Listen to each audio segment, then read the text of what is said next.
Yeah. then you got to wonder, like, well, what kind of sounds am I digesting every day? Absolutely. Like, from my phone to the music that I'm listening to. I look at how people's eyes and ears receive information when they're on the phone and they're scrolling. Yeah. Now, we all do it, but if you watch a person that is not aware of themselves doing it, you understand, like, wow, like, this is like a literal form of magic and hypnosis. The same way how you do the yoga. Yeah. And the practice in itself, it's the same thing in the mechanisms that we use every day now. And so I wonder, like, you know, if more people were aware of the modalities and the use of the modalities, same way people are aware of, like, food, I wonder if people implemented those things more proactively in their lives. I wonder if it would shift things. Like the same way you create that environment in your class, and then you know.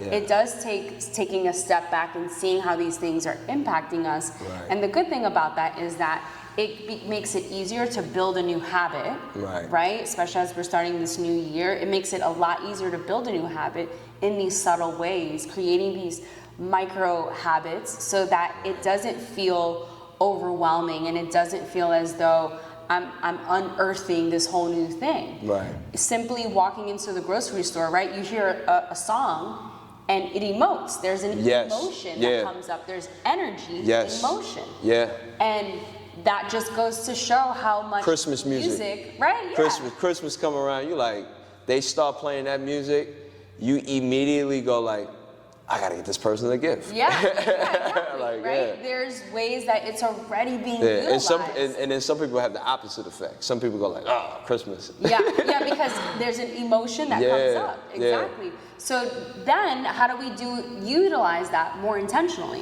Yes. And through sound meditation is a very accessible way to do that in a way that's more controlled, in a way that's more strategic or intentional. Yeah, it's, you know, so movement, I would call myself a practitioner of movement.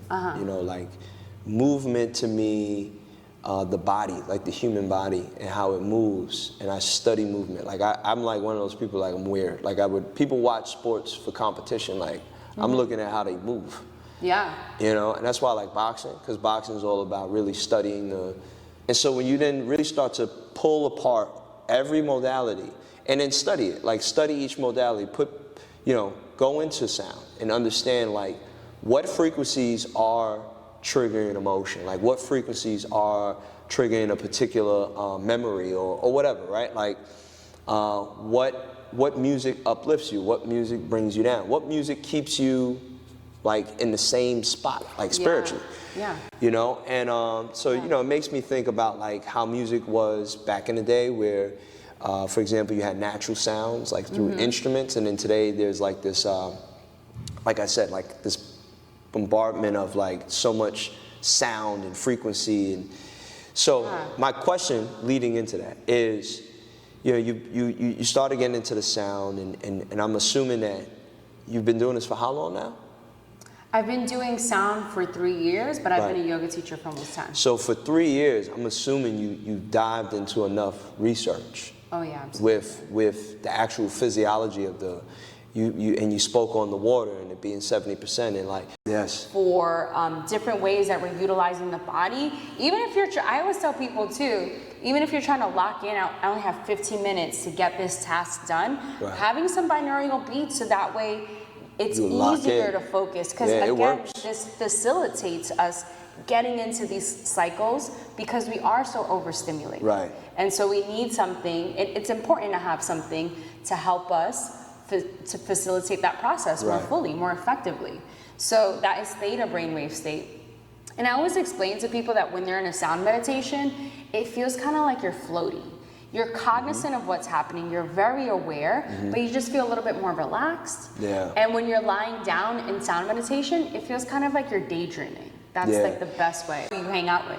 Yeah. Right? Because you do take that energy. You start to take that energy on. Yeah, and then it's interesting because then there's another component to it that I thought was really interesting, and it's like, I practice this now. It's that wave that goes up high and then deep. high and then deep, right? And that depth, like as above, so below, as below, as above, like that kind of like depth that you go down, spiritually speaking, that's like that state I think people get into. Yeah. Because they get into that, because I've experienced it in martial arts where it's like, it's an outer body experience. Like you're literally outside your physical now.